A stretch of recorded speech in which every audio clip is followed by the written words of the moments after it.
Hello everyone.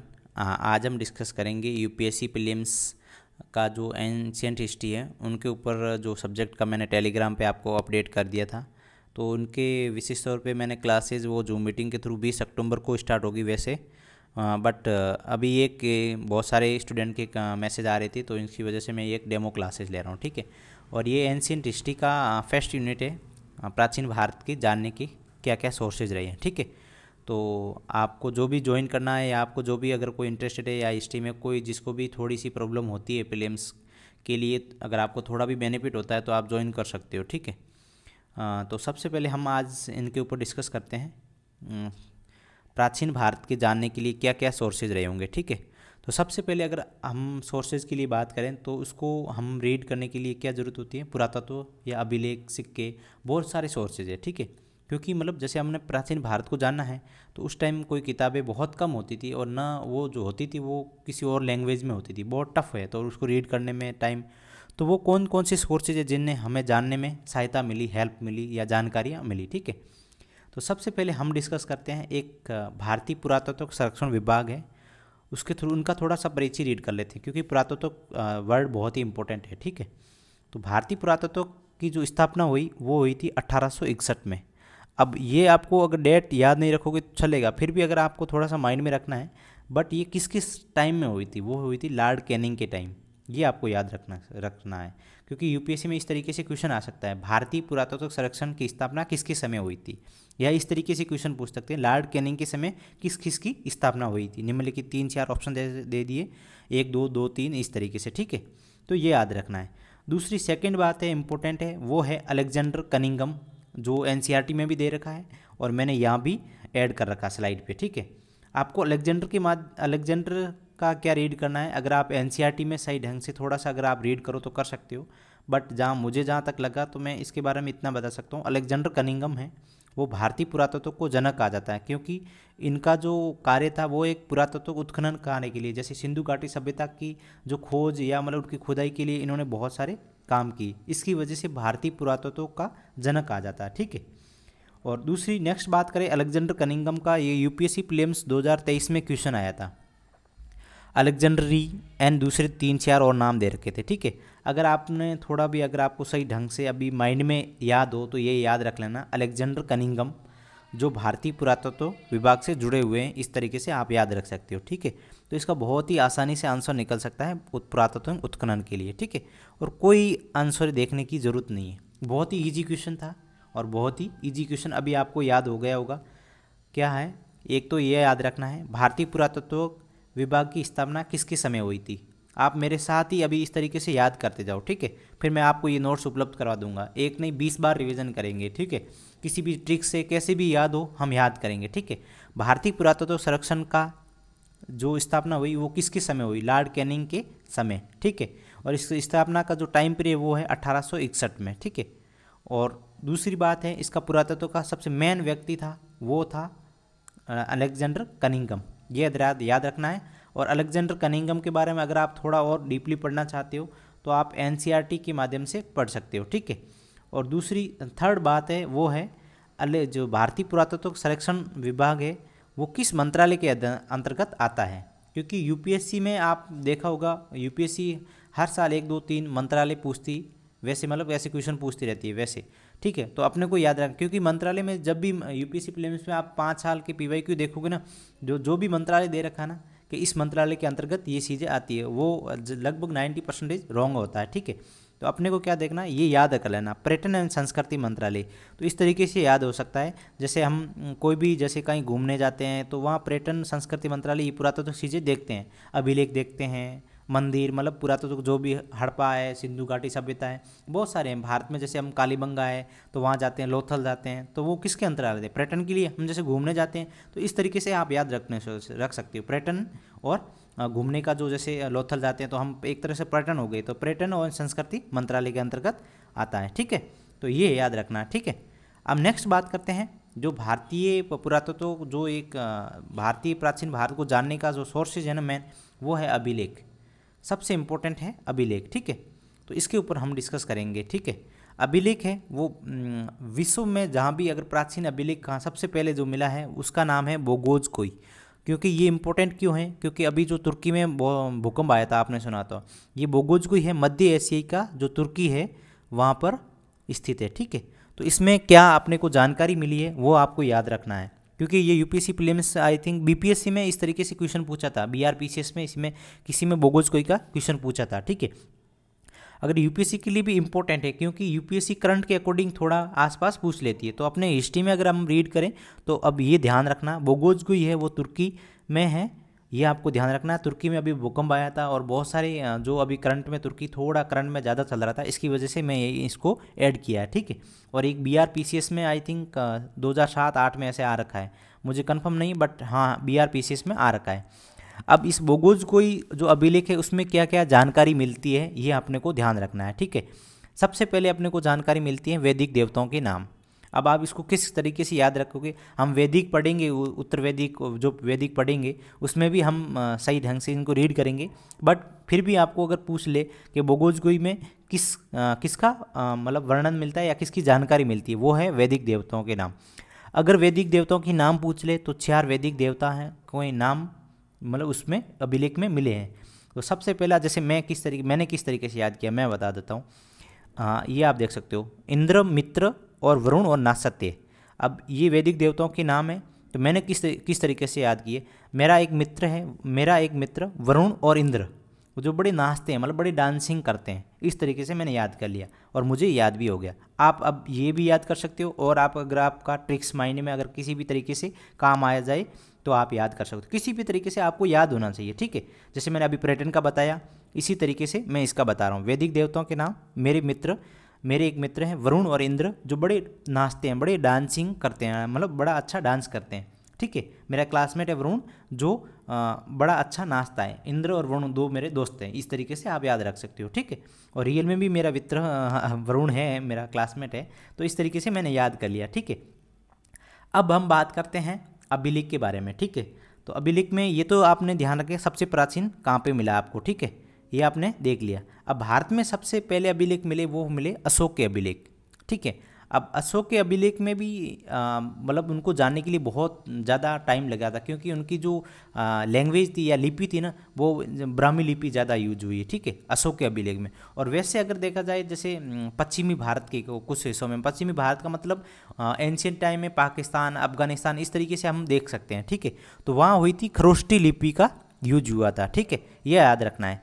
Ashok के अधिकतर अभिलेख जिसमें लिखे गए वो है ब्राह्मी लिपि में लिखे गए, और जो पश्चिमी भारत के कुछ अभिलेख है वो लिखे गए खरोष्टी लिपि में। अब खरोष्टी लिपि की एक खास बात क्या है पता है, वो दाई से बाई की ओर लिखी जाती है, जैसे वर्तमान में अभी उर्दू लैंग्वेज लिखी जाती है। आई थिंक दाई से बाई मतलब यहाँ से स्टार्ट होते हैं, इस तरीके से लिखे जाते हैं। ठीक है, तो ये आपको याद रखना। और यही यूपीएससी प्रीलिम्स में क्वेश्चन आया था 96 में क्वेश्चन आया था, आप देख सकते हो। प्राचीन भारत में निम्नलिखित में कौन सी एक लिपि जो दाई से बाई की ओर लिखी जाती है, ये याद रखना। ठीक है, खरोष्टी लिपि। ठीक है, और कोई नहीं है, खरोष्टी लिपि। खरोष्टी किसी भी तरीके से खरोष्टी याद रखना है। खरोष्टी, और जो वर्तमान में वो उर्दू लैंग्वेज है, वही आई थिंक दाई से बाई की तरफ लिखा जाता है, दाई से बाई की तरफ। ठीक है, ये अपने को याद रखनी है। और भारत में जो अभिलेख मिले हैं अशोक के अधिकतर, वो है ब्राह्मी लिपि में। अब ब्राह्मी लिपि बड़ी टफ थी उस टाइम जानने के लिए, तो जैसे हरियाणा के जो टोपरा है वहाँ के अभिलेख पढ़ाने की कोशिश की, पर किसी ने नहीं पढ़ा।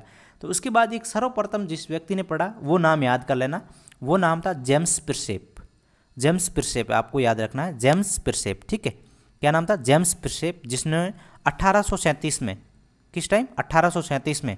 और भारतीय पुरातत्व विभाग की स्थापना कब हुई, 1861 में।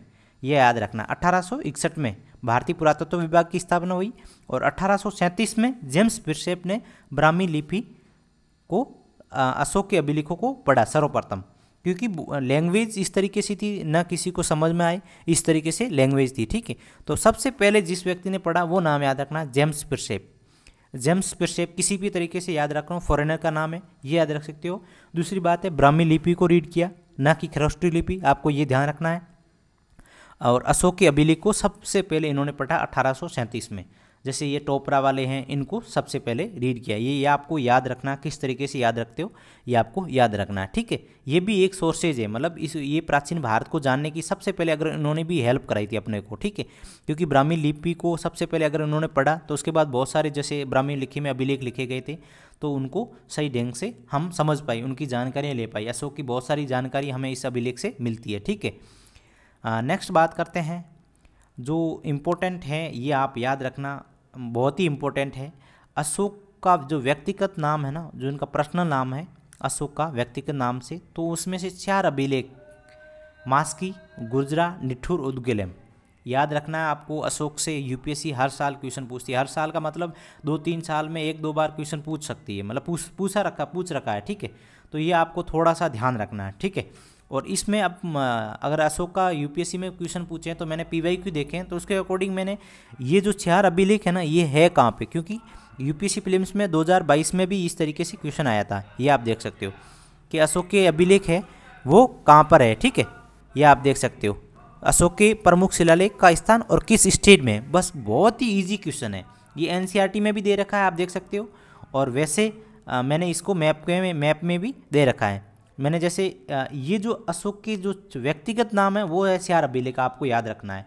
किस तरीके से याद रखो, देखो मैं 1 मिनट, ये आप देख सकते हो अशोक का जो व्यक्तिगत नाम है उनका उल्लेख मिला है 4 जगहों पे, ठीक है। उस अभिलेख का नाम याद रखना, मास्की है कर्नाटक के अंदर, यह आप याद रखना। वैसे आप बाद में और डिस्कस करेंगे अशोक का जो मौर्यकाल आएगा तब, फिर भी अगर हम यहाँ भी एक बार देख लेते हैं। मास्की, गुर्जरा है, देखो गुर्जरा वाला जो एरिया है जो गुजरात और मध्य प्रदेश और राजस्थान का जो एंशियंट टाइम में था, तो अभी वर्तमान में है वो मध्य प्रदेश में गुर्जरा, आपको याद रखना है, ठीक है। ये मैंने मैपिंग में दे रखा है। और नेक्स्ट है वो है निट्टूर। देखो 3 अशोक के जो व्यक्तिगत नाम का उल्लेख है वो 3 है, वो है कर्नाटक में। 3 कहाँ पे है, कर्नाटक में। एक गुर्जरा को छोड़ के तीनों कर्नाटक में, ठीक है। गुजरा है वो है एमपी में। इस तरीके से याद रख सकते हो, गुजरात एमपी के पास में है तो ये गुर्जरा एमपी में है, इस तरीके से थोड़ा सा याद रख सकते हो, ठीक है। मास्की आपको लगभग याद होगा। और निठुर और उदगीलम आपको याद रखना है। निठुर, उदगीलम और मास्की 3 है, वो है कर्नाटक के अंदर है। अब आपको एक होमवर्क है मेरी तरफ से, ये ध्यान रख लेना, इनको क्या करना है, आपको गूगल सर्च करना है। जैसे गुर्जरा पे करोगे या मास्की करोगे, निठुर और उदगीलम करोगे, उसके आसपास एंशियंट हिस्ट्री में क्या क्या मिलता है वो देखना है। प्लस उसके आसपास जो अभी वर्तमान में है, तो उसके आसपास कहीं और रिवर तो नहीं है, क्योंकि एंशियंट हिस्ट्री में और यूपीएससी मतलब हिस्ट्री में बहुत सारे ऐसे रिवर पूछ सकते हैं, मतलब। और पीवाईक्यू में आपने देखा होगा जैसे विजयनगर साम्राज्य के पास कौन सी रिवर बहती है, तो ये यूपीएससी प्रीलिम्स में पूछ रखा है, तो इस तरीके से पूछ सकते हैं। और अगर दूसरा क्वेश्चन अगर पूछेंगे तो वो पूछेंगे अशोक का अभिलेख है तो उनका व्यक्तिगत नाम का उल्लेख कौन से अभिलेख में मिला है, इस तरीके से ऑप्शन में आ सकता है। 1 लाइनर भी आ सकता है और वैसे ही 1 2 3 4 भी दे सकते हैं, 1 2 या 2 3 ऐसे इस तरीके से भी दे सकते हैं, ठीक है। तो और यूपीएससी प्रीलिम्स में एक क्वेश्चन आ रखा है 96 में, यूपीएससी प्रीलिम्स में क्वेश्चन आया है अशोक का व्यक्तिगत नाम का उल्लेख कौन से अभिलेख में मिलता है, ठीक है। तो अब देख सकते हो कालसी और कलिंग राज्यादेश और रुमंदई और मास्की, बहुत ही ईजी क्वेश्चन था। अब ये 96 वाला क्वेश्चन क्या पता 2024-25 में आ सकता है, तो इस तरीके से आपको याद रखना है। अब ये चारों नाम आपके याद होने चाहिए, आप इनको गूगल करना है एक बार, सही ढंग से आपको याद हो जाएगा, ठीक है। ये आप देख सकते हो। और ये इसके ऊपर हम रुमंदई वाला इसमें अपन डिस्कस करेंगे बाद में, जैसे आगे सिंधु घाटी सभ्यता के बाद में और आएंगे तो उसके ऊपर, जैसे मौर्य काल में आएगा तो उसका इसका उल्लेख का अपन रीड करेंगे, ठीक है। और दूसरी बात है जो अशोक के अभिलेख है, बहुत सारे अभिलेख है, तो उनको अपने को गूगल करना पड़ेगा, ठीक है, क्योंकि ये यूपीएससी प्रीलिम्स में क्वेश्चन आ रखा है, देख सकते हो आप। बहुत ही इजी क्वेश्चन था, बहुत ही इजी क्वेश्चन। अगर आपने एनसीईआरटी रीड किया है तो ठीक है, नहीं तो मैं अभी आपको ये बता देता हूँ, ठीक है। धौली है जो अशोक का सर्वप्रथम, ये हम समझ सकते हो अभिलेख है, सॉरी कलिंग वाला अभिलेख है धौली, ठीक है। कलिंग आप देख सकते हो, कलिंग का क्वेश्चन अभी 2023 में क्वेश्चन आ रखा था कलिंग का, ठीक है, ऑप्शन में था, सॉरी कलिंग। और ये आप देख सकते हो धौली, एरागुड़ी, ये एरागुड़ी है, ये मतलब एरागुड़ी ऐसे इस तरीके से नाम वो थोड़े साउथ में होते हैं, वो भी आंध्र प्रदेश में, ठीक है। अब जोगढ़ कहाँ पे है, ठीक है, ये अपने को देखना है। और कालसी कहाँ पे है ये देखना है। ये बहुत सारे लोगों ने लगभग, जैसे इसमें आप देख सकते हो, ये किसी को, बहुत सारे लोगों को पता ही नहीं होगा अभी। धौली है वो आंध्र प्रदेश में है और एरागुड़ी है वो भी आंध्र प्रदेश में है। अब आप कालसी देखोगे तो इसमें आप देखना मैपिंग, देखो ये कहाँ पर है कालसी, आपको दिख रहा होगा। ये क्या कर्नाटक में है, यहाँ पर है क्या कर्नाटक में, नहीं है ना। बहुत ही ईजी क्वेश्चन था, बहुत ही ईजी क्वेश्चन, ठीक है, आप देख सकते हो, ठीक है। तो आपको अब क्या करना है, इनको गूगल करना है। ये जो अब एंशिएंट टाइम का जो मैपिंग है ना, उसके अकॉर्डिंग दे रखा है ये मैप, ठीक है। तो आपको क्या करना है, ये एंशिएंट टाइम में नहीं, आपको क्या करना है, इनको गूगल करना है, ठीक है। और दूसरा आप देख सकते हो जोगढ़, ये जोगढ़ कहाँ पे दे रखा है, देखो ये जोगढ़ दे रखा है मध्य प्रदेश में, इसमें ऑप्शन दे रहा है। और इसमें आप देखो ये कहाँ पे हो सकता है, आंध्र प्रदेश में हो सकता है क्या, नहीं, ये हो सकता है उड़ीसा में, आंध्र प्रदेश यहाँ पे आएगा। तो ये शिशुपालगढ़, जोगढ़, कलिंग और धौली, ये सब उड़ीसा में है, ठीक है। और आंध्र प्रदेश में एरागुड़ी है और बहुत सारे हैं, तो वो आपको देखने हैं, ठीक है। तो अब आपको क्या करना है, एक मेरी तरफ से ये भी होमवर्क है, या मैं आपको PDF के थ्रू मैं आपको एक सबके टॉप टू द पॉइंट्स बता दूंगा। जैसे आपको ये ध्यान रखना है, जैसे मनसेरा कहाँ है, शहबाज गाड़ी कहाँ है, तकसीला कहाँ है, ये भी पाकिस्तान में पड़ता है, ठीक है। आपको ये देखना है। जैसे ये टोपरा है, हरियाणा में पड़ता है अभी। कलसी आप देखना ये किस तरीके से पड़ता है, भाबरू कहाँ पे पड़ता है, ठीक है, ये आपको देखना है। और ये वाले इंपॉर्टेंट है, ये आप देख लेना। ये जैसे कुछ बिहार में, कुछ नेपाल में पड़ते हैं, ठीक है। और ये उड़ीसा वाला एरिया है, ठीक है।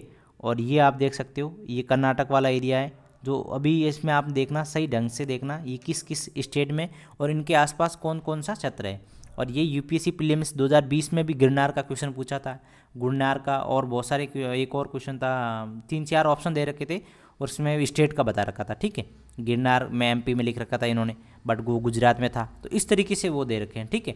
एक वो था हरियाणा का स्थानेश्वर, तो ये भी ध्यान रखना, थानेश्वर वाला।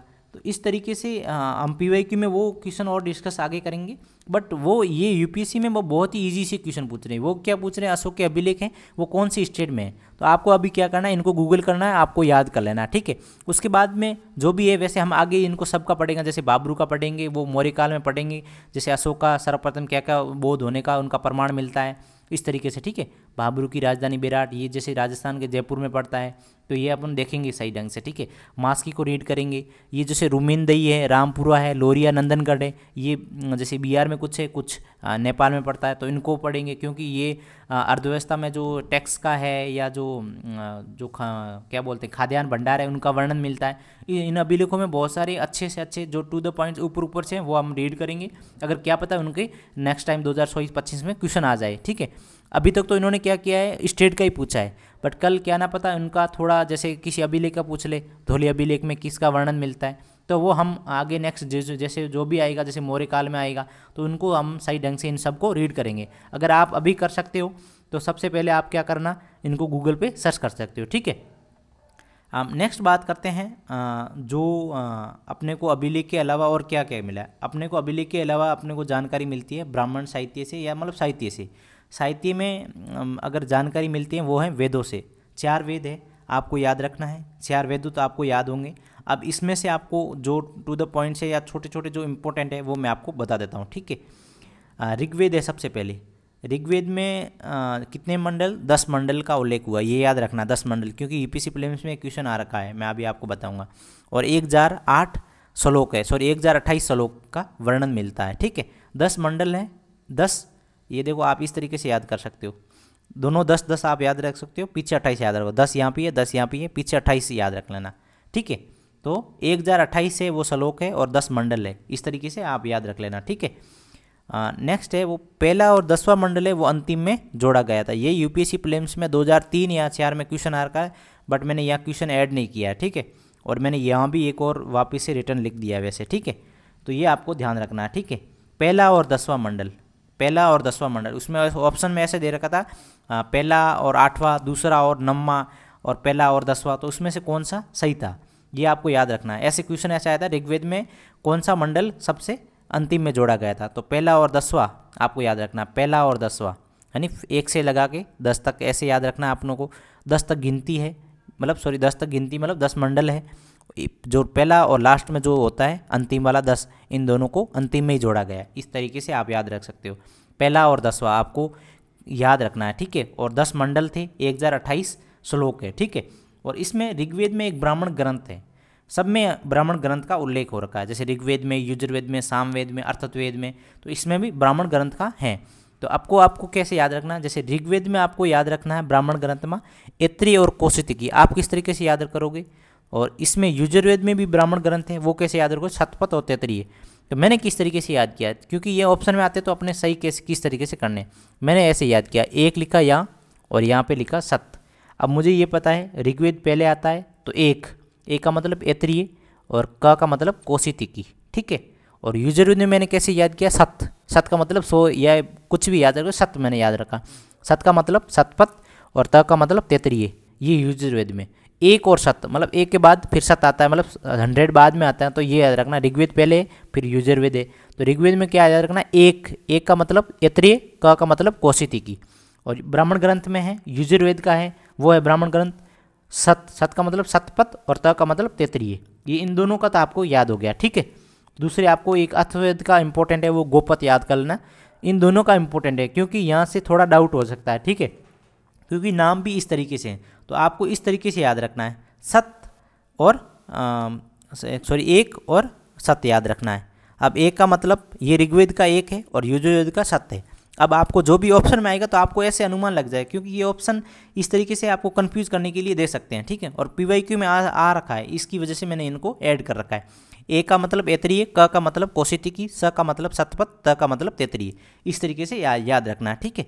और हम नेक्स्ट बात करते हैं इनकी यजुर्वेद में और क्या क्या मिलता है। यजुर्वेद में आपको ये याद रखना, देखो युजुर का अर्थ है यज्ञ करना, यज्ञ करना है। तो अब यज्ञ करेंगे तो उससे पहले क्या होगा, मंत्रों का उच्चारण करते हैं। जब भी आप यज्ञ करते हैं, आप मंदिर में कहीं भी आप जो क्या बोलते हैं धूप वूप कुछ करते हैं, वो उसको क्या, मुझे नाम नहीं याद आ रहा है, जैसे मंदिर में अपने यज्ञ करते हैं तो वहाँ मंत्रों का उच्चारण बोला जाता है, मंत्रों को बोला जाता था।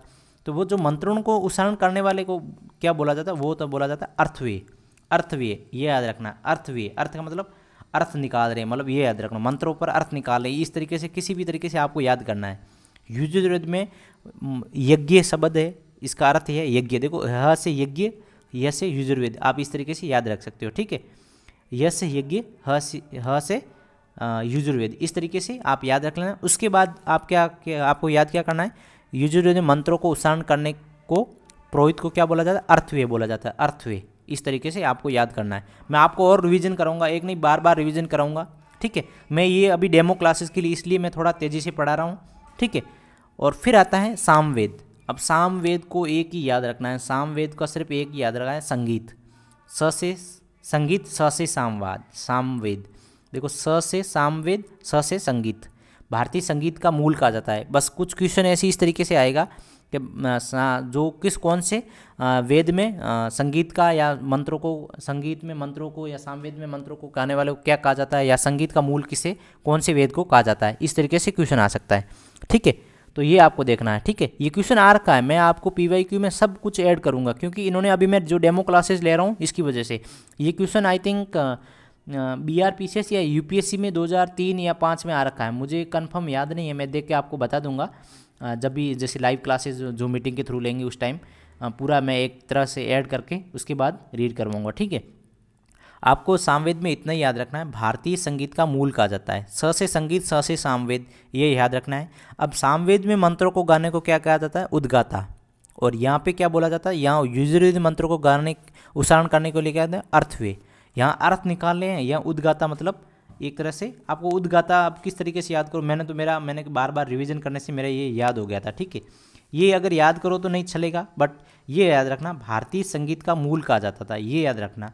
भारतीय संगीत का मूल भी मत याद रखना, सामवेद से संगीत याद कर लेना, बस सामवेद से संगीत याद कर लेना, क्योंकि क्वेश्चन ऐसे पूछ सकता है UPSC प्रीलिम्स में, आ भी रखा है, मैं आपको बता दूंगा। इस तरीके से पूछ रहा है कौन से वेद में संगीत का वर्णन मिलता है या संगीत का मूल, किसी भी तरीके से संगीत शब्द आते ही आपको सामवेद करना है, ठीक है। अब नेक्स्ट बात करते हैं जो इम्पोर्टेंट है, क्योंकि लास्ट वाला है 4th, तो इसकी वजह से तो इसमें क्या क्या उल्लेख मिलता है, ये बहुत ही इंपॉर्टेंट है। और UPSC प्रीलिम्स में क्वेश्चन भी आ रखा, मैंने ऐड भी किया था, ठीक है। और इसमें अर्थवेद में क्या क्या उल्लेख कर रखा है ये आपको ध्यान रखना है। एक तो है ब्रह्म ज्ञान का उल्लेख हो रखा है, एक जो जादू टोना होता है ना, जो जिसमें जादू टोना का वर्णन कर रखा है, मतलब समझ रहे हो, ठीक है। और जैसे किसी को रोग हो रखा है, किसी को बीमारी हो रखी है, तो उसमें भी उस रोग को निपटने के लिए कौन कौन सी क्या चीज़ें यूज करनी है, औषधि का प्रयोग, मतलब कौन कौन सी औषधि यूज करनी है, तो वो भी इसमें बता रखा है, ठीक है। ये आपको याद रखना है। क्या है अर्थवेद में क्या याद रखना है, एक तो ब्रह्म ज्ञान, यानी ये 4th नंबर लास्ट पॉइंट है, तो इसमें ये समझ सकते हो हमने ब्रह्म ज्ञान प्राप्त कर लिया, ठीक है। 4 नंबर पे है अर्थवेद। और उसके बाद है जादू टोना, इसमें जादू टोना का वर्णन मिलता है। और दूसरा थर्ड नंबर पे है रोग, जिसको भी रोग या बीमारी हुई उसका औषधि का बता रखा है, इस औषधि का ये प्रयोग किया जाता है इस रोग के लिए, ठीक है। तो ये अर्थवेद में यूज किया जाता है, ठीक है, सॉरी अर्थवेद में इसका प्रयोग कर रखा है। अब ये क्वेश्चन आ रखा है यूपीएससी प्रीलिम्स 2004 में आ रखा है, निम्नलिखित में 4 वेदों में से किस में एक जादू माया या वशीकरण का वर्णन है। बहुत ही इजी क्वेश्चन है, जादू माया इसका मतलब जादू टोना, समझ रहे हो। तो ये किस में है, ऋग्वेद में नहीं है, यजुर्वेद में नहीं है, सामवेद में नहीं है, अर्थवेद में है।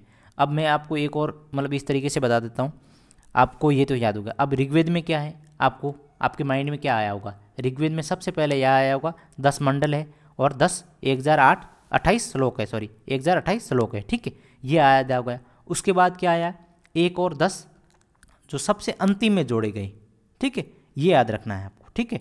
अब यजुर्वेद का अगर मैं पूछूं तो क्या है, इसमें अगर इसका भी ब्राह्मण ग्रंथ है वो कौन सा है, एक का मतलब ऐत्रेय और कौशिकी, ठीक है। अब यजुर्वेद में आपने को क्या देखना है, यजुर्वेद में सबसे पहले देखना है यह से यज्ञ, क्या आएगा, इसका मतलब यज्ञ। अब यज्ञ करेंगे तो इसका यज्ञ को मंत्रों का जो उच्चारण होगा उसको क्या बोला जाएगा, उसको बोला जाएगा अर्थवे, ठीक है, अर्थवे क्या बोला जाएगा, अर्थवे, ये याद रखना, ठीक है। अब नेक्स्ट हम बात करते हैं सामवेद में। अब सामवेद में आप बताओ क्या होगा, आपके माइंड में अभी जो माइंड में क्या आ रहा होगा, सामवेद का स का मतलब सामवेद, स का मतलब सामवेद, स का मतलब संगीत, इसका मतलब ये इसका वर्णन किस में मिला है, संगीत का वर्णन किस में मिला है, सामवेद में, ठीक है। अगर मैं अभी आपको पूछूं, मुझे अभी कमेंट के अंदर बताओ यजुर्वेद का जो ब्राह्मण ग्रंथ है ना वो किस में है, सॉरी कौन कौन से हैं बताओ। ऋग्वेद का मैंने एक बता दिया, अब यजुर्वेद में कौन सा है ये आप मुझे कमेंट बॉक्स में बताना है, ठीक है। नेक्स्ट हम बात करते हैं, अब जैसे ये आपने वेद पढ़ लिए, ठीक है। अब आता है उपनिषद आता है। उपनिषद का मतलब क्या है, उपनिषद का मतलब है जिस रहस्य का विद्या का ज्ञान, मतलब ये समझ सकते हो जो विद्या का जो ज्ञान है वो एक गुरु के पास बैठ के उसको प्राप्त किया जाता है, उसको उपनिषद कहा जाता है, ठीक है। ये इस तरीके से याद कर सकते हो, ये कोई परिभाषा आपको याद करने की कोई ज़रूरत नहीं है, आपको ये याद रखना है किस उपनिषद में क्या क्या वर्णन मिला है। ये जो 4 उपनिषद हैं इनको बहुत ही इंपॉर्टेंट है प्रीलिम्स के लिए, आपको याद करना है तो मतलब याद करना है, ठीक है। और यूपीएससी प्रीलिम्स में क्वेश्चन भी आ रखा है, तो आपको सबसे पहले आपको क्या करना है, इन 4 के नाम याद करने हैं, ठीक है। अब सबसे पहला है वो है मुंडको उपनिषद, जो यूपीएससी प्रीलिम्स 2014 में क्वेश्चन भी आ रखा था, ठीक है, और सीपीएफ में भी ये क्वेश्चन आया था, ठीक है। तो अब सबसे पहले आपको क्या करना है, इसको याद कैसे करना है, मुंडको उपनिषद सत्यमेव जयते, सत्यमेव जयते आपको याद होगा, सत्यमेव जयते वो है मुंडको उपनिषद, ये तो आपको बहुत सारे लोगों को याद भी होगा, ठीक है। अब नेक्स्ट जो है वो आपको याद रखना, क्योंकि ये बहुत आई थिंक 2003-4 में पहले क्वेश्चन आ रखा था, तो इसकी वजह से आपको याद नहीं होगा। तो ये आप तीनों याद करने के लिए आपको मैं याद करा दूं, कट उपनिषद है, उसमें यम और निशिकिता का वर्णन मिलता है। यम और निशिकिता का वर्णन किस में मिलता है, कट में मिलता है। किस में, यम और निशिकिता में, कट में मिलता है। यम छोटा सा वर्ड है और कट भी छोटा सा वर्ड है, तो इसका मतलब यम और निशिकिता का वर्णन किस में मिलता है, कट उपनिषद में मिलता है, ठीक है। नेक्स्ट बात करते हैं, इस तरीके से याद रखना है, मतलब किसी भी तरीके से आपको याद होना चाहिए, ठीक है। मुंडको उपनिषद आपको बहुत सारे लोगों को पता होगा, जहाँ तक मुझे पता है, ठीक है। और दूसरी बात है, कट उपनिषद में क्या है, यम छोटा सा वर्ड लिखा हुआ है और कट भी छोटा सा वर्ड लिखा, 2 अक्षरों में लिखा हुआ है, ठीक है। तो आपको ये याद रखना, यम से कट उपनिषद, यम से अगर यम आएगा तो निशिकिता भी आएगा, ठीक, आपको यम याद रखना है, यम से कट उपनिषद, ठीक है। नेक्स्ट है वो है सांदोग्य उपनिषद, सांदोग्य उपनिषद और जाबोलो, आप इस दोनों में ये याद रखो, सांदोग्य और जाबोलो में क्या क्या है। सांदोग्य में है 3 आश्रम और जबालो में है 4 आश्रम। आपको किस तरीके से याद करना है, देखो इस तरीके से याद कर लो, जबालो में है 4 आश्रम और सांदोग्य में है 3 आश्रम, मतलब 3 और 4 याद करना है, आश्रम पीछे छोड़ सकते हो, ठीक है। अब आपको ये याद रखना है, सांदोग्य में क्या है, 3 आश्रम का वर्णन मिला है, जाबालो में क्या है, 4 आश्रम का वर्णन मिला है। 4 आश्रम कौन से, जो अशोक के जो बिहार में वो विश्व झोंपड़ी सुदामा वाला, वो उनका वर्णन मिला है, ठीक है। वो किस में है, जाबालो उपनिषद, आप इस तरीके से याद कर सकते हो, जाबालो उपनिषद, ठीक है। जाबालो उपनिषद 4 और सांदोग्य में 3 और कट में आपको यम का बता दिया, मुंडको उपनिषद आपको याद होगा, ठीक है। और ये यूपीएससी प्रीलिम्स 2014 में क्वेश्चन आया था, आप देख सकते हो। भारत की संप्रतीक के नीचे उत्कीर्ण भारत की राष्ट्रीय आदर्श शक्ति सत्यमेव जयते कहाँ से ली गई है, बहुत ही इजी क्वेश्चन था, मुंडको उपनिषद, सीधी सी बात है। अब कट उपनिषद में क्या है, यम और निशिकिता का वर्णन है, ठीक है। छांदोग्य में क्या है, 3 आश्रमों का वर्णन है। इतने अपने को याद रखना ही नहीं है, ये जो 4 इंपॉर्टेंट है इसके लिए मैंने आपको बता दिया, ठीक है। अब नेक्स्ट बात करते हैं, जैसे ये क्वेश्चन भी आ रखा है, देखो मैंने ये बता रखा है, जैसे ये कठ उपनिषद वाला मैंने अभी आपको बताया था, कठ उपनिषद वाला, इसमें किसका वर्णन मिला है ये आप देख सकते हो। निशिक्ता और यम के बीच की सुप्रतिस्वाद उल्लेखित है। बहुत ही इजी क्वेश्चन है, कठ उपनिषद। 96 में यूपीएससी प्रीलिम्स में क्वेश्चन आया था, कठ उपनिषद, निशिक्ता और यम का, मैंने कहा ना ये दोनों वर्ड एक साथ ही आएंगे, ठीक है। तो आपको ये याद रखना है, कठ वाला छोटा सा वर्ड है कठ और यम, तो इस तरीके से आपको याद रखना है। कठ के वो है निशिक्ता और यम का वर्णन मिलता है, ठीक है। अब मुंडको उपनिषद में क्या मिलता है, सत्यमेव जयते। छांदोग्य में क्या मिलता है, 3 आश्रमों का वर्णन, और जबालों में क्या मिलता है, 4 आश्रमों का वर्णन मिलता है, ठीक है। अब नेक्स्ट बात करते हैं, वेदांग पढ़ लेते हैं। ये वेदांग क्योंकि इम्पोर्टेंट है, क्योंकि मैंने ट्विटर पे देखा था, जो संस्कृति मंत्रालय उन्होंने ट्वीट किया था लास्ट टाइम, ठीक है। तो इसकी वजह से मैं थोड़ा आपको वैसे भी याद करवा दूं और वैसे भी इम्पोर्टेंट है, ठीक है। अब वेदांग के आपको कहना है 6 नाम याद करने हैं। वेदांग कितने, 6 है, ठीक है।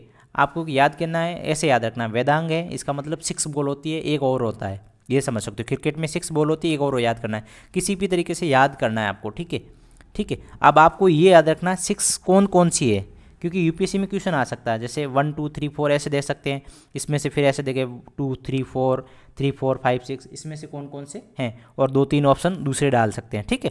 तो आपको याद रखना है शिक्षा वेदांग है, इसमें मतलब वेदांग का मतलब वेद हम पढ़ते हैं, शिक्षा प्राप्त होती है, इस तरीके से याद रखो, ठीक है। कलप का मैं आपको नेक्स्ट वैदिक में उसमें रीड करवा लूँगा। कलप व्याकरण आपको पता होगी, व्याकरण में क्या, ग्रामर आपको पता होगी। निरुक्त और संध का प्रयोग होता है, किसी भी, जैसे हम हिंदी लिटरेचर पढ़ते हैं तो वहाँ संध का प्रयोग होता है। और फिर आता है ज्योतिष।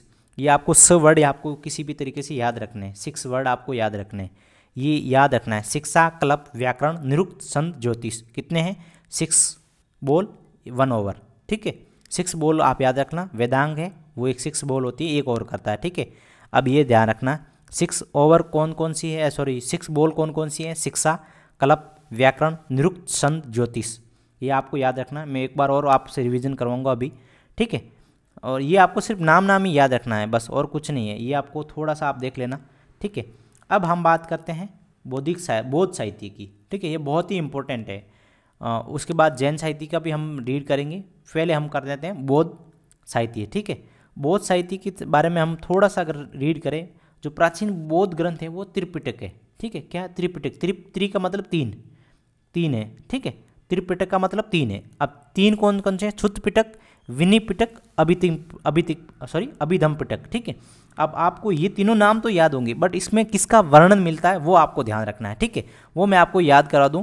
आपका विनय का इस तरीके से याद कर लो, देखो विनय में आप देखना बौद्ध संघ का नियम का उल्लेख है, नियम का मतलब न यहाँ भी आ रखा है, या इस तरीके से याद कर सकते हो। मैंने इस तरीके से याद रखा, देखो न यहाँ भी है, न यहाँ भी है, क्योंकि आप रिवीजन करोगे ना, बार बार रिवीजन इस तरीके से याद करोगे तो फिर वो आप ट्रिक्स भूल जाओगे। फिर आपको ये याद रहेगा विनय पिटक बौद्ध संघ का नियम का उल्लेख, सीधा इस तरीके से याद रहेगा, ठीक है। मैंने पहले फर्स्ट टाइम मैंने जब रीड किया था तो मैंने इस ट्रिक से इस तरीके से यूज किया था, किसी भी तरीके से मुझे याद हो। उसके बाद जब हम रिवीजन करते हैं फिर वो ट्रिक्स भूल जाते हैं, ये वर्ड याद हो जाते हैं, ठीक है। अब विनय पिटक में आपको याद रखना, मैंने और इस तरीके पे ये याद कर सकते हो, मेरा एक विनय दोस्त है, वो बड़ा नियम का ध्यान रखता है, बड़ा रूल्स का ध्यान रखना, जो भी चीज़ें एक डिसिप्लिन के अनुशासन के साथ चलता है, नियम का ध्यान रखना, मेरा एक विनय दोस्त है, ठीक है। नेक्स्ट है सूत पिटक। सूत पिटक में आपको क्या याद रखना है, सूत पिटक में है बौद्ध की धार्मिक और विचार और वचनों का संग्रह, ठीक है। अब ये याद रखना, सूत पिटक में क्या है, बौद्ध के जो धार्मिक और विचार और वचनों का संग्रह है। विचार और वचनों 2 याद रखना, सूत में है विचार और वचनों का वर्णन मिलता है, ठीक है। अभिधेय में आप एक तो आपको विनय का याद हो गया होगा, कंफर्म है, ठीक है। विनय मेरा दोस्त है, वो नियम का बड़ा उल्लेख या नियम का बड़ा ध्यान रखता है, ठीक है। अब नेक्स्ट है अभिधम। अभिधम में आपको इतना ही ध्यान रखना, दर्शन। अभिधम मतलब मैं उसका धम का दर्शन करने जाऊंगा, ठीक है, धम का दर्शन करने जाऊंगा, अभिधम धम का दर्शन करने जाऊंगा। अब थर्ड आपको याद कैसे भी करना, सूत पिटक का आप याद कर लेना, ठीक है, ठीक है। अब नेक्स्ट बात करते हैं, वो है बौद्ध धर्म का जो बौद्ध साहित्य का जो भी है वो सबसे ज़्यादा यूज हुई पाली लैंग्वेज में लिखी गई। जो भी साहित्य लिखा गया वो पाली लैंग्वेज में लिखा गया, ठीक है। तो अब इसमें ध्यान रखना पाली लैंग्वेज में लिखा गया। अब पाली लैंग्वेज में एक बुक लिखी गई जो मिलिंद ग्रंथ, मिलिंद ग्रंथ जो यूपीएससी प्रीलिम्स 2023 में अभी क्वेश्चन आया था, 2023 में क्वेश्चन आया था, ठीक है। और एक आया था 96 में। इसका मतलब ये ऑप्शन, ये क्वेश्चन या इस तरीके से ये रिपीट हुआ है। अब देखना आप, मैं किस तरीके से कह रहा हूँ, पीवाईक्यू कितना इंपॉर्टेंट है ये आप देख सकते हो। 96 में आ रखा है, उसके बाद 2023 में यूपीएससी प्रीलिम्स ने क्वेश्चन दिया है, ठीक है। बौद्ध साहित्य ज़्यादातर लिखे हैं वो है पाली लैंग्वेज में लिखे गए हैं, ठीक है। और वो पाली लैंग्वेज में एक फेमस बुक लिखी है वो है मिलिंद पनो ग्रंथ जो नागसेन द्वारा रचित है। उसका वर्णन क्या मिलता है, एक यूनानी का राजा था मिनांडर और जो बौद्ध भिक्षु है वो नागसेन, उनके जो दोनों के बीच में जो क्वेश्चन आंसर थे ना उनका वर्णन मिला है, ठीक है। उनके जैसे बुक में क्या लिखा हुआ है, उनके दोनों के जो डिस्कस हुई है ना, मिलिंद पनो और नागसेन का जो भी दोनों का मिनांडर और नागसेन का जो भी दोनों का डिस्कस हुआ है वो उस बुक में लिखा गया है, ठीक है। अब ये यूपीएससी प्रीलिम्स में क्वेश्चन क्या आया है, मिलिंद पनो राजा और किस बौद्ध भिक्षु के मध्य संवाद है, वो है नागसेन, ठीक है। मिलिंद पनो एक बुक है, ठीक है, आप याद रखना किसके द्वारा लिखी गई, नागसेन के द्वारा, ना कि नागार्जुन की द्वारा। और यूपीएससी प्रीलिम्स में भी ये क्वेश्चन आया है 2023 में, अभी वाले में, ठीक है। तो आप इसमें देखना मिलिंद पनो क्या लिखा है, नागार्जुन। कितना इजी क्वेश्चन था, कितना इजी क्वेश्चन। अगर आपने पीवाई की सही ढंग से अगर आपने रीड किया ना तो आपका बहुत ही आसानी से आंसर निकल सकता था, ठीक है। ये 96 में यूपीएससी प्रीलिम्स में क्वेश्चन आ रखा है और यहाँ 2023 में वापस रिपीट हुआ है। इसका मतलब ये एक ऑप्शन आपको सही ढंग से रीड करना है। और यहाँ भी इन्होंने देखो नागार्जुन का ऑप्शन में दे रखा है, आप देख सकते हो। और यहाँ भी इन्होंने क्या किया है, मिलिंद पनो को जगह नागार्जुन किया है। बहुत ही ईजी क्वेश्चन था। और दूसरे जो अभी जो ये लिटरेचर लिखे हुए हैं ये भी हम क्या करेंगे, इनको हम बाद में पढ़ेंगे। जैसे देवी चंद्र गुप्त है वो विशाखा दत्त ने लिखी थी, और विलन की जो बुक है वो है विक्रमादेव सरित जो ओल्ड एंशियंट 11th क्लास वाली है उसमें लिखा हुआ है, ठीक है। तो ये हम बाद में जो मौर्य काल पढ़ेंगे, गुप्त में पढ़ेंगे, उसमें हम सही ढंग से रीड करेंगे। जो अभी जो ऑप्शन में आया है वो अपने को कौन सा आया है, मिनांडर वाला आया है। मिनांडर और नागसेन के बीच जो डिस्कस हुआ है वो मिलिंद पनो एक ग्रंथ है जो पाली भाषा में लिखा गया है। आपको ये याद रखना, मिलिंद पनो मिनांडर, म से मिलिंद पनो, म से मिनांडर जो यूनानी राजा था, याद कर लेना। क्या पता नेक्स्ट ईयर ये पूछ सकते हैं कौन से किस राजा का वर्णन मिलता है। नागसेन ने जैसे मिलिंद पनो ग्रंथ लिखी है वो किस राजा के सामने जो बौद्ध भिक्षु का एक मध्य संवाद हुआ है, तो आपको क्या याद रखना, मिनांडर, ठीक है, मिनांडर ये याद रखना, ठीक है। और दूसरा है ये जातक। जातक को क्या बोला जाता है, जातक क्या होती है, जो बौद्ध के पूर्व जन्मों की जो काल्पनिक कथा है, जो मतलब पूरी जैसे काल्पनिक कथा, मतलब एक काल्पनिक कथा जो मतलब ऐसे सोच के ऐसा ऐसा हुआ होगा, वैसा हो रखा है, इस तरीके से वो कर रखा है। और मैंने ये आपको बता रखा है प्राचीन बौद्ध ग्रंथ है वो ज़्यादातर पाली भाषा में लिखे गए हैं, ठीक है।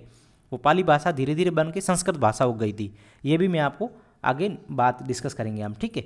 और दूसरा है बौद्ध साहित्य में एक इम्पोर्टेंट है, ये क्वेश्चन मुझे बहुत सारा ऐसा लगता है, कभी जैसे इस साल भी लास्ट टाइम भी लगा था, मैंने कहा ये क्वेश्चन कहीं ना कहीं यूपीएससी पूछेंगी, बट अभी तक क्वेश्चन पूछा नहीं है, ठीक है।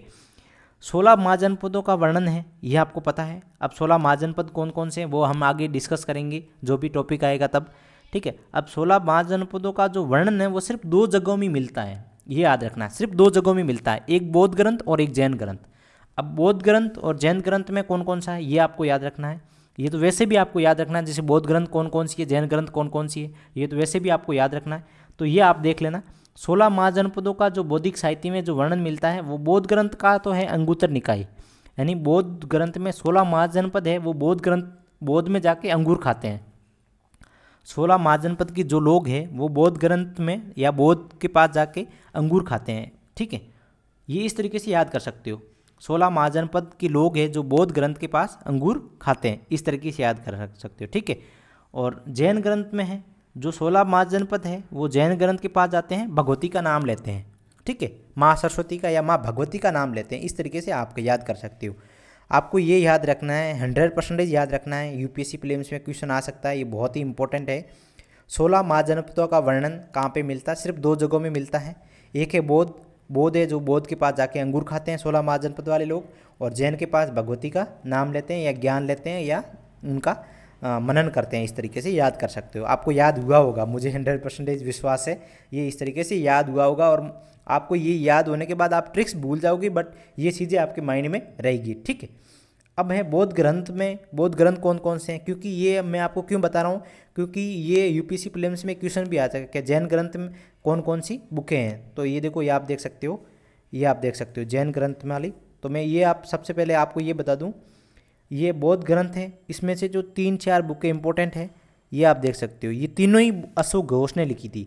अब इसका मतलब ये है, ये जो बुद्ध चरित्र है, बुद्ध का तो आपको पता चल गया, बुद्ध का मतलब बौद्ध है, इसका मतलब ये बौद्ध ग्रंथ की लिखी होगी। और शोधरानंद ये याद रखनी है, और सारीपुत्र प्रकरण ये हम नेक्स्ट बात करेंगे, जैसे उसमें मौर्य वाले में या गुप्त वाले में पढ़ेंगे ना, तो उसमें थोड़ा बौद्ध ग्रंथ का वर्णन होगा ना, तब इस बुक का हम थोड़ा सा और डीपली पढ़ेंगे। ठीक है, आपको एक तो याद हो गई होगी, अशोक घोष की बुक है, किसकी है, अशोक घोष की बुक है, ये याद रखना। ये बुद्ध चरित्र है, ठीक है, ये याद रखना, क्योंकि बुद्ध चरित्र और हर्ष चरित्र में आप थोड़ा कंफ्यूज हो सकते हो। हर्ष चरित्र है ये किसने लिखी थी, ये बाण भट्ट ने लिखी थी, ठीक है, और बुद्ध चरित्र है वो अशोक घोष ने लिखी थी। अब याद रखना, अशोक घोष है वो बौद्ध से संबंधित है, और बुद्ध चरित्र लिखी थी वो भी बौद्ध ग्रंथ से संबंधित है, और बुद्ध चरित्र लिखी किसने थी, वो अशोक घोष ने लिखी थी, और हर्ष चरित्र लिखी थी वो बाण भट्ट ने लिखी थी। ठीक है, ये याद रखना है आपको, ठीक है, कन्फ्यूज हो जाते हैं इसमें से, इसलिए मैंने ये आपको बता रखा, क्योंकि ये हम हर्ष चरित्र आगे पढ़ेंगे, हर्षवर्धन वाला उस टाइम पढ़ेंगे, थानेश्वर वाला जो वंश होगा उस टाइम। अब इसमें से आप याद रखना, बौद्ध चरित्र है वो अशोक घोष ने लिखी थी, और हर्ष चरित्र है वो बाण भट्ट ने लिखी थी। अब ये इसमें से अशोक घोष की 2-3 रचनाएं, ये याद रखना, स से शोधरानंद, स से सारीपुत्र प्रकरणम, याद रखना। 3 बौद्ध चरित्र आपको याद हो गई होगी, ये है बौद्ध साहित्य की। क्या पता यूपीएससी प्रीलिम्स में ऐसे क्वेश्चन आ सकता है, जैसे 22 में आया था, तो इस तरीके से अब की बार ये आ सकता है कि निम्नलिखित में कौन सी बुकें बौद्ध ग्रंथ की हैं, और उसमें से 2-3 जैन ग्रंथ की डाल दी। तो इस तरीके से बौद्ध और जैन के आपको दोनों की बुकें जो इंपॉर्टेंट बुक है वो आपको याद करनी है। ठीक है, और नेक्स्ट बात करते हैं हम जैन ग्रंथ। और जैन जो साहित्य है उसको अगर हम बोला जाए, जैन साहित्य को क्या कहा जाता है, जैसे बौद्ध साहित्य को, जैसे आपने ये जातक का पढ़ा है, इस तरीके से त्रिपिटक का पढ़ा है, तो इसमें एक जैन साहित्य है, तो उसमें जैन साहित्य को क्या बोला जाता है, आगम बोला जाता है। ये देख लेना आप, ये क्वेश्चन भी आ रखा है, आई थिंक मैंने कहीं पीवाईक्यू में देखा था। ये जो सब क्वेश्चन आ रखे हैं पीवाईक्यू में, ऐसा कोई क्वेश्चन नहीं है जो आ नहीं रखा। ठीक है, और जो सबसे पहले इनका जो जैन ग्रंथ का जो वर्णन मिलता है ना, वो कहाँ मिलता है, जैसे अशोक का कहाँ वर्णन मिलता है सबसे पहले, जैसे अभिलेख सबसे पहले कहाँ पे था, जो बोगोज की तुर्की में पड़ता है। तो इस तरीके से जैन का जो सबसे पहले अगर वर्णन मिलता है वो एक कल्पसूत्र बुक है जो भद्रवायु ने लिखी थी।